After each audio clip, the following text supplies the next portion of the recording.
everybody. Dan Illman, Mike Beer. Race number 8 at Belmont Park on Sunday is the Grade 3 Waya. Fillies and mares going long, 1.3 miles on the inner turf.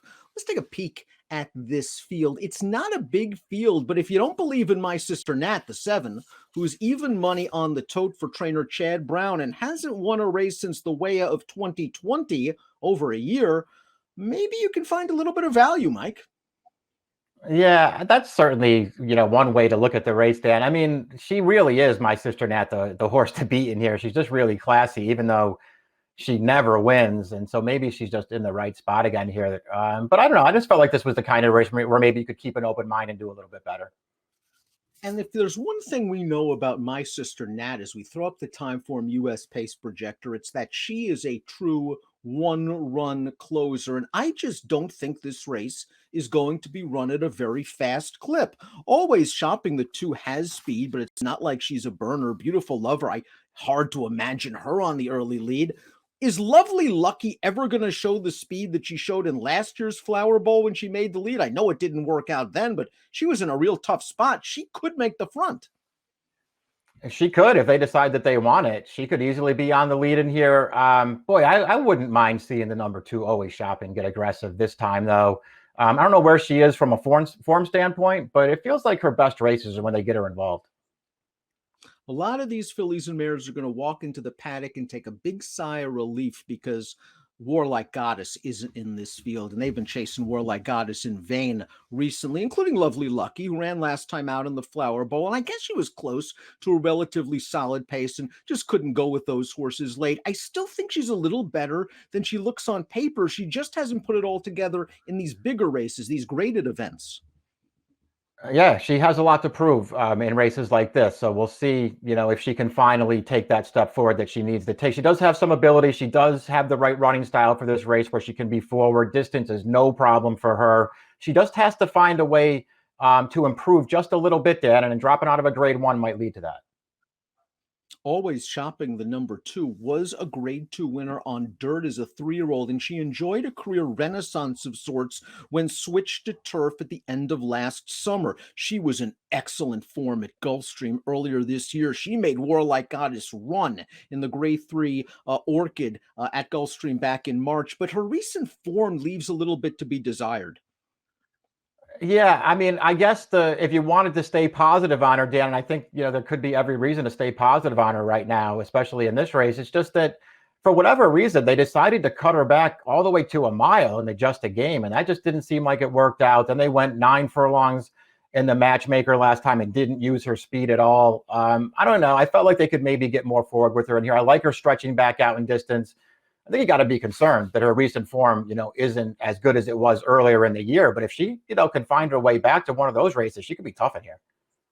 I think it's an excellent point. I think very forgiving handicappers can toss the last 2, simply saying it's too short, and go back to her good form this winter at Gulfstream when she was going longer.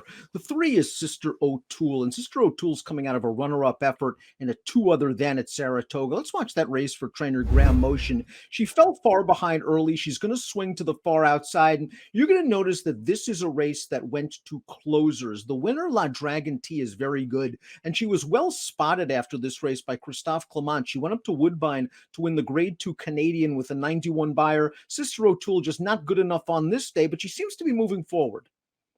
Yeah, she is moving forward, and she stays on at the end of this race. She never looked like she was going to win, but she does stay, so you don't really have to worry about distance with her. We'll see if she's another one. She has to improve to go with some of these horses, Dan, but she's not facing a bunch of killers in here. The 4 Orgland, I think, is slightly dirtied up on form. I really like the way she won the red carpet. Chad found a great spot for her last year towards the end of 2020, stretching her back out. That was the distance where she, did the grid work in France early in her career before that elongated layoff. You had a feeling in her first 2 starts, even though she won at 1 1/8 at Belmont, that she was crying out for distance. She got it. She won the red carpet. And ever since then, it's been one layoff after another, and she caught a hot horse last time. Yeah, I mean, I guess you could just say, listen, she's had trouble putting races together this year, and that's enough of an excuse. She's finally coming back without a layoff as she, runs in this race, and maybe that's a good sign for her. If you just go back and watch the Sheepshead Bay and the Glens Falls, as far as I can tell, you're not going to find excuses for her, Dan. She was just bad in those races. But, as you've already pointed out, going back to those two races late last year, you know that she's better than that. I thought she ran really well in both of those races at the end of last year. So I feel like if she can get back to that now that she's in regular racing, maybe she could finally take the step forward here and win this race at a good price.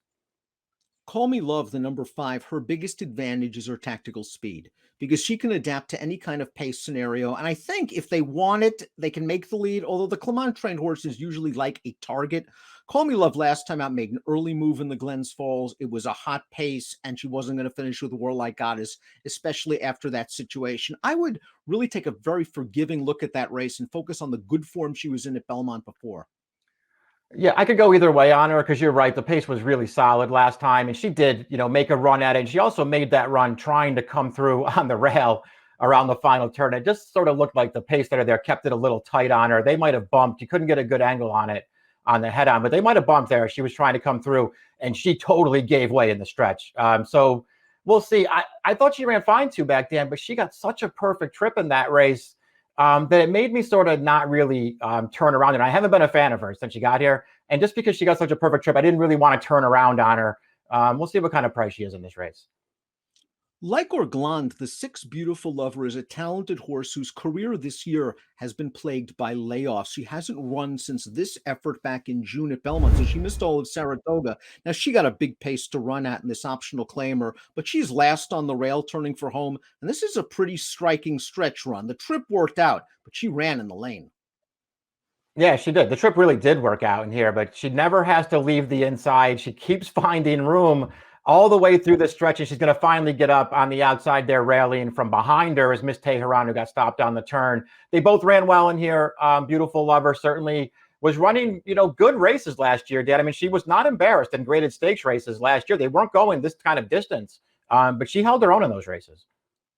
And Miss Tehran, the horse that she beat last time, I did come back to win a 2 other than with a 94 since multiple stakes placed, one of those stakes placings in a graded event. And then you've got the big favorite, My Sister Nat, who's only won once since coming to North America with a big reputation, considering her pedigree and the fact she's with the Brown Barn. She needs maybe a little bit of luck up front. Let's watch the Flower Bowl last time out. It was a race where Warlike Goddess is the same style as she does, and Warlike Goddess is a better horse than My Sister Nat. Jose Ortiz deliberately stayed in on the third turn, probably could have came to the outside for a run, wanted to save as much ground as possible, gets up for third. I don't think she had any trouble. She had the right pace set up.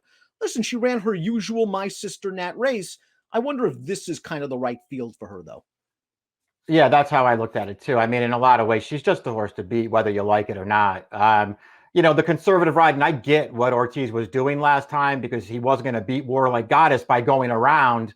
But by waiting, this horse never really got a chance to get her momentum up either. It certainly cost her second, in my opinion. But she ran fine in there, and her typical race just makes her really tough in there. She's the horse to beat. It's up to you whether you want to take a short price on her. We'll take a look at our top picks for this race. I'm not her biggest fan. I think this is the right spot for the 7 My Sister Nets.